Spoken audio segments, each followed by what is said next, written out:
কিন্তু তোমার মতো একটা লুবি, অহংকারী, নিজের সৌন্দর্যের অহংকারী তুমি বাঁচো না। তুমি কি মনে করছো তোমারে মাফ করা যায়? না, তোমারে মাফ করা যায় না। আমি আমার প্রবাসী ভাই করে ছোট করতে পারবো না তোমার ক্ষমা কইরা। শোনো না, আমার জামাই তো আমার ডিভোর্স দিয়ে দিব, মোটামুটি সবকিছু রেডি। কি কয় এগুলো? আমার তো মনে হয় কালকেই ডিভোর্স দিয়ে দিব। আচ্ছা, আমরা কবে বিয়ে করব? বিয়ে করতেছি মানে? কে কারে বিয়ে করতেছে? কি কইতাছো? তুমি আর আমি। তোমার জন্যই তো আমার স্বামীর ডিভোর্স দিতেছি। এই, কে কইছে তোমারে যে তোমার জামাইকে ডিভোর্স দিতে?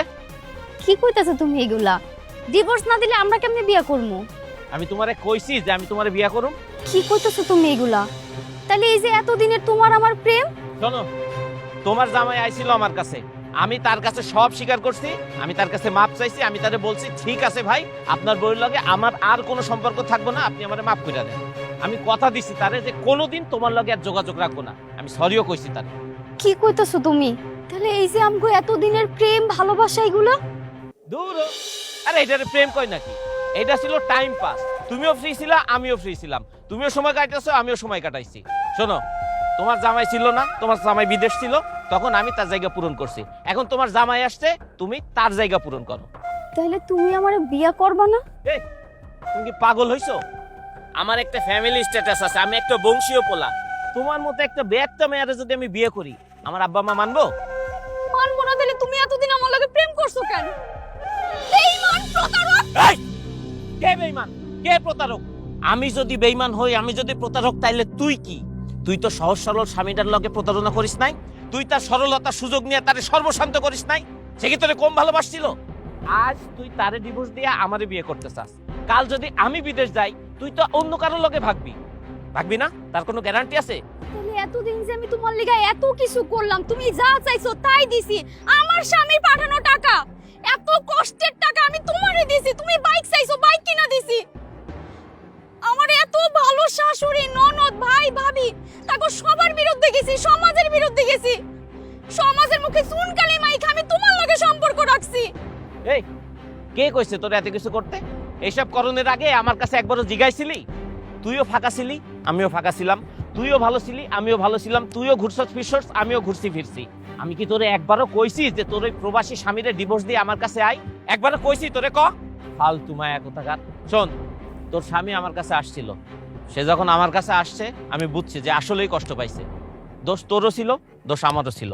এখন তুই তো স্বামীর কাছে যাবি, যা তোর স্বামীর সাথে সংসার করবি। তোর লগে আমার যা সম্পর্ক ছিল সব শেষ। তোর মতো কিছু কিছু বউদের জন্য সব প্রবাসীর বউদের বদনাম হয়। সব প্রবাসীর বউ না তোর মতো এত খারাপ না। খারাপ আছিস কেন? যা।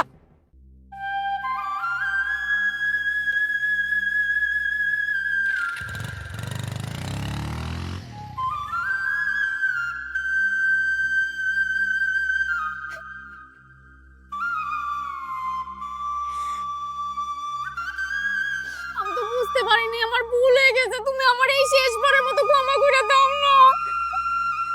কিসের ক্ষমা? তোর কারণে আমরা দুটা পরিবারের মান ইজ্জত নষ্ট। আমরা মানুষের সামনে মুখ দেখাতে পারি না। তোর কোনো ক্ষমা নাই? তুই না ডিভোর্স চাইছিলি? ভাইজান, আমি আর ডিভোর্স চাই না, আমার ডিভোর্স লাগবে না। কিন্তু আমি চাই। হ্যাঁ, আমি চাই। স্ত্রীর চাওয়া পূরণ করা প্রত্যেকটা স্বামীর দায়িত্ব এবং কর্তব্য। একটা পুরুষ তার সংসারের সুখের জন্য কত পরিশ্রম করে, কত কষ্ট করে। আর প্রবাসী হলে তো কথাই নাই। প্রবাসীর দুঃখের কথা, প্রবাসীর কষ্ট কথা কে শুনে? একজন প্রবাসী বিদেশ করে, তার বাচ্চা, তার পরিবার দেশে রেখে যায়।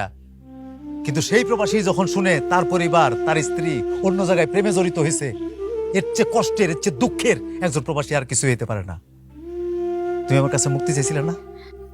চাই না, আমি আমার মুক্তি চাই না। বাবারে, মানুষ মাত্রাই তো ভুল করে।